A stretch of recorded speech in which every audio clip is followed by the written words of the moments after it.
Hello everyone and welcome back.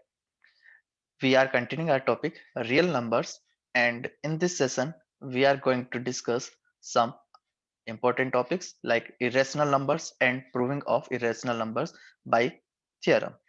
तो एक brief introduction ले लेते हैं इरेशनल नंबर्स के बारे में। तो irrational numbers are those real numbers which cannot be written in the p by q form, where p and q are some integers and q is not equal to 0. That is a must condition because denominator cannot be 0.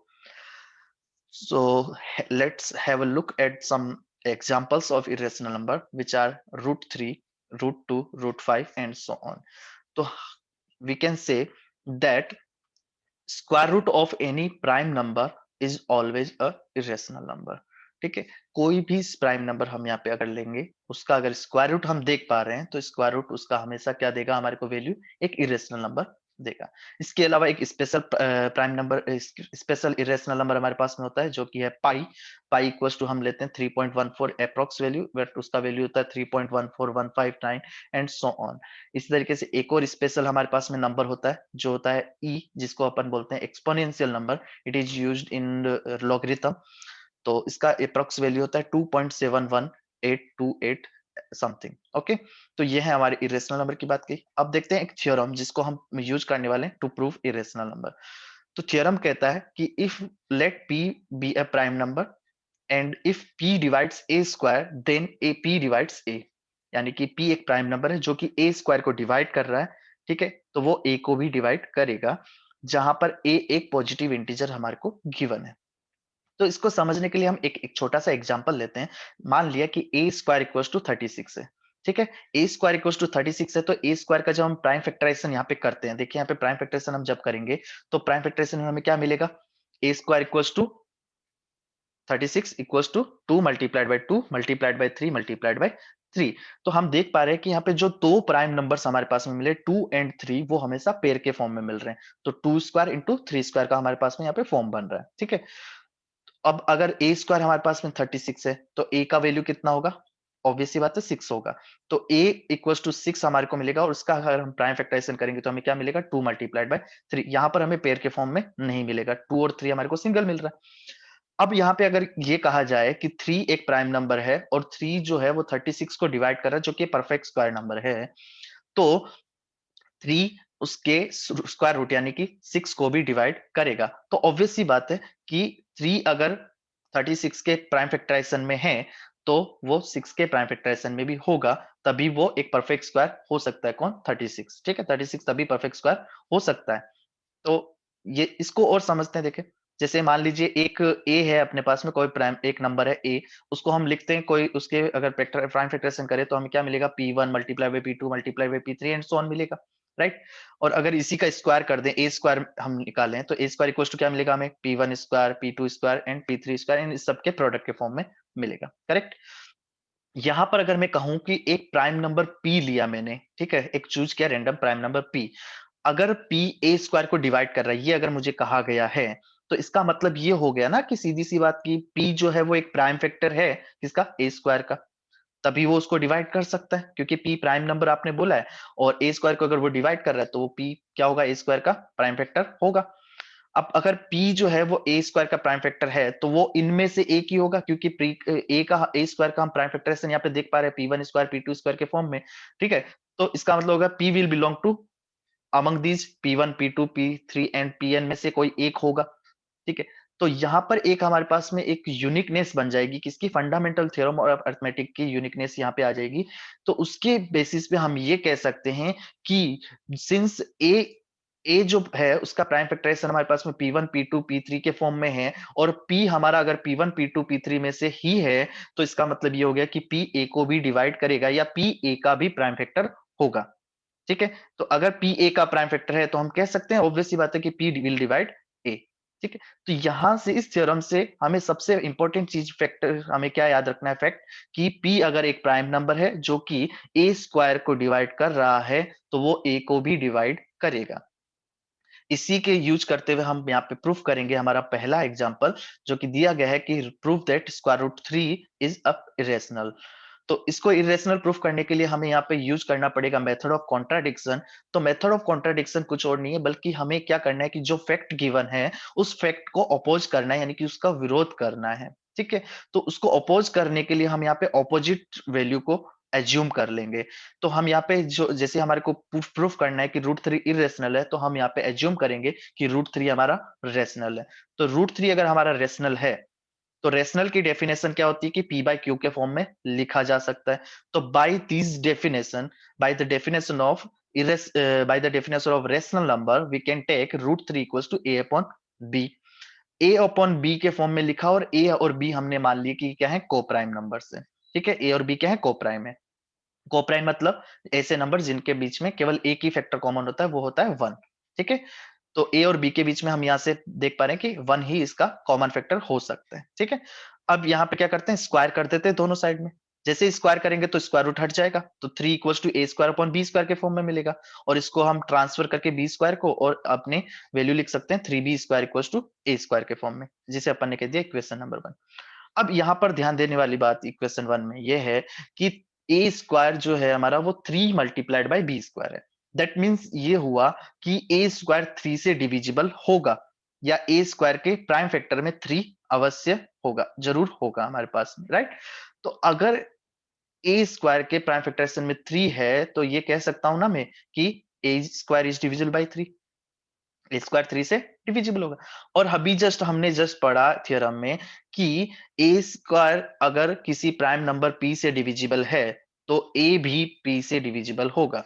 तो यहां से मैं कह सकता हूं कि a will also be divisible by three because three is a prime number. तो यहां पे इसको हमने बोला स्टेटमेंट नंबर ए। अब ऑब्वियस सी बात है कि अगर ए थ्री से डिविजिबल है तो ए को हम थ्री के मल्टीपल के फॉर्म में लिख सकते हैं। तो हमने यहाँ पे लिखा a equals to three multiplied by c, जहां पर सी हमारा कोई other positive prime number, positive integer है। अगर a equals to three c है तो इसकी वैल्यू अगर अपन इक्वेशन वन में डालना चाहें तो हम क्या करते हैं, पहले ए स्क्वायर की वैल्यू निकाल लेते हैं, यानी कि स्क्वायर कर देते हैं। तो यहाँ से मिलेगा a square equals to nine c square, correct. तो ये हमारा इक्वेशन नंबर टू हुआ। तो इक्वेशन वन और टू से मैं कह सकता हूं कि इक्वेशन वन और टू से मेरे पास में क्या मिल जाएगा कि three b square equals to nine c square मिल जाएगा, क्योंकि ए स्क्वायर की वैल्यू हमने यहाँ से रिप्लेस कर दी। इसको भी अगर अपन सिंप्लीफाई करेंगे तो हमारे पास में एट द एंड इक्वेशन बनेगा b square equals to three c square. अब यहां पर भी हम ध्यान से देखें तो b square equals to three times c square है। दैट मीन्स की three is also a factor of b square, यानी कि b square is divisible by three यहाँ पर हमें मिलेगा। तो here b square is divisible by three, और अगर बी स्क्वायर थ्री से डिविजिबल है जो कि प्राइम नंबर है, तो बी भी थ्री से डिविजिबल होगा। तो यहाँ पे कह सकता हूं मैं, so b will also be divisible by three. B statement number इसको हमने बोला बी। अब यहाँ पे देखिए स्टेटमेंट ए और स्टेटमेंट बी के इस कंडीशन को हम देखते हैं। स्टेटमेंट ए में हम देख पा रहे हैं कि a is divisible by three, statement b में दिया है b is divisible by three. तो दोनों स्टेटमेंट से मैं कह सकता हूं कि ए और बी के बीच में कॉमन फैक्टर है जो कि है थ्री।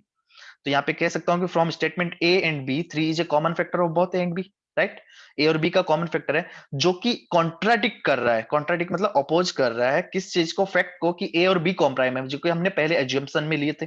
एज्यूम्पशन में हमने कहा था कि a and b are coprime, जिसके मतलब क्या हो गया कि ए और बी के बीच में एक ही कॉमन फैक्टर हो सकता है वन, लेकिन यहाँ पे हमें ए और बी के बीच में एक कॉमन फैक्टर और मिल गया जिसका क्या है, थ्री। तो ये यहाँ पे क्या हो गया, कॉन्ट्राडिक्शन हो गया। यहाँ पे एक चीज, दोनों एक ही फैक्ट को क्या कर रहे हैं, अपोज कर रहे हैं एक ही चीज को, वो एक ही जगह पे। ठीक है, तो ये क्यों हो रहा है, this contradiction occurs due to our wrong assumption. हमने यहाँ पे एक रॉन्ग एजम्पशन लिया है जिसकी वजह से ये कॉन्ट्राडिक्शन हो रहा है। क्या रॉन्ग एजम्पशन लिया कि रूट थ्री रेशनल है, ये हमने एक एजम्पशन लिया था, वो हमारा क्या था, रॉन्ग था। इसका मतलब क्या हुआ, अगर ये रॉन्ग एजम्पशन है तो हम ये कह सकते हैं कि रूट थ्री क्या होगा, हमारा इरेशनल नंबर होगा। So this is the method of proving any irrational number. ठीक है, जैसे स्क्वायर रूट ऑफ थ्री कोई भी अगर हमारे को दिया तो इसको प्रूफ करने के लिए हम कॉन्ट्राडिक्शन का मेथड यहाँ पे यूज करते हैं। क्या है कि हम उसको एक रेशनल नंबर मान के फिर उसको क्या करते हैं, फैक्ट्स के थ्रू हम उसको कॉन्ट्राडिक्ट करवाते हैं और कहते हैं कि ये इरेशनल होगा, रेशनल नहीं हो सकता। ठीक है, इसी चीज पे अपन देखते हैं एक और एग्जांपल। जैसे कि अपने को यहाँ पे गिवन हो कि फाइव माइनस रूट थ्री एक इरेशनल है, ये हमें प्रूफ करना है। जबकि गिवन हमारे पास में दिया है कि रूट थ्री एक इरेशनल नंबर, ये हमें ऑलरेडी गिवन है, तो हमें प्रूफ करने की वापस से जरूरत नहीं है। हम डायरेक्ट फोकस करेंगे हमारे number five minus root three पर। तो वही सेम कॉन्ट्राडिक्शन का मेथड यहाँ पे यूज करेंगे। तो फाइव माइनस रूट थ्री को मैं यहाँ पे लेट कर लूंगा कि वो क्या है, एक रेशनल नंबर है। अगर 5 माइनस रूट थ्री मेरा रेशनल है तो उसे मैं डेफिनेशन के थ्रू ए अपॉन बी के फॉर्म में लिख सकता हूं। तो 5 minus root three equal to मैंने लिखा है ए अपॉन बी के फॉर्म में, जहां पर ए और बी मेरे क्या है, को प्राइम नंबर्स हैं। अब इसको थोड़ा सा सिंप्लीफाई कर लेते हैं और एक क्या करते हैं कि स्क्वायर रूट थ्री को अपन एक तरफ कर देते हैं और बाकी सब वैल्यूज को एक तरफ कर देते हैं। तो रूट थ्री इक्वल टू हम लिख सकते हैं 5 माइनस ए अपॉन बी।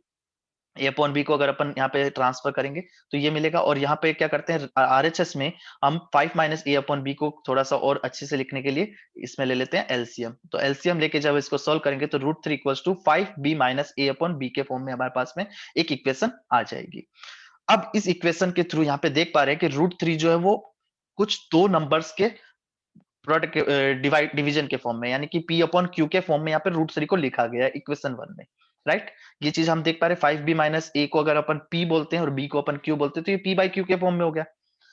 तो अब यहाँ पे देखिए क्या कहा गया है कि since we know that root three is an irrational number, root three हम हमारे पास में ऑलरेडी है कि रूट थ्री गिवन है, इरेशनल नंबर ऑलरेडी गिवन है ये तो, है ना। अगर ये इरेशनल हमारे को गिवन है तो ये p अपॉन क्यू के फॉर्म में नहीं लिखा जा सकता।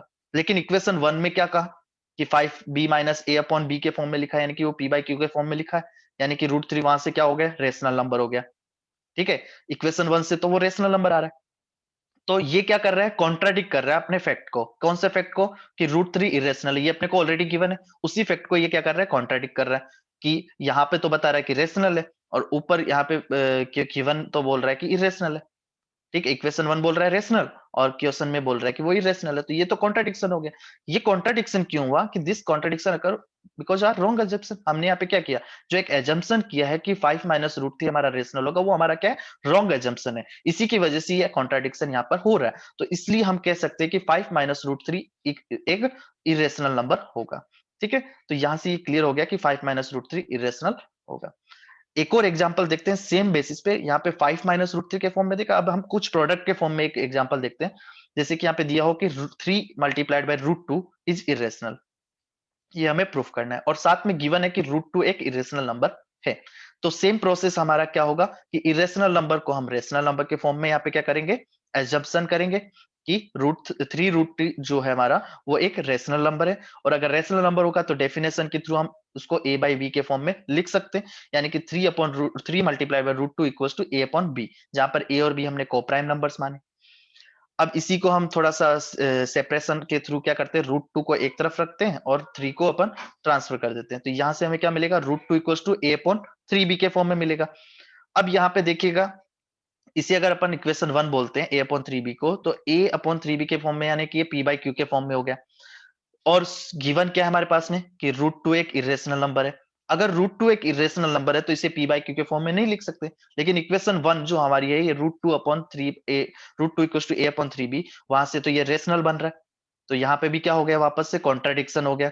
ये कॉन्ट्राडिक्शन क्यों हो रहा है, वापस से सेम चीज कि हमने यहाँ पे एजम्पशन हमारा जो है रॉन्ग लिया है, और इसी रॉन्ग एजम्पशन की वजह से हमारा थ्री रूट टू एक क्या बन गया, इरेशनल नंबर बन जाएगा।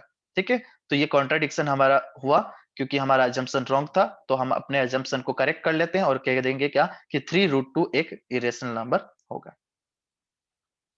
So that's it in this session. Thank you and have a nice day.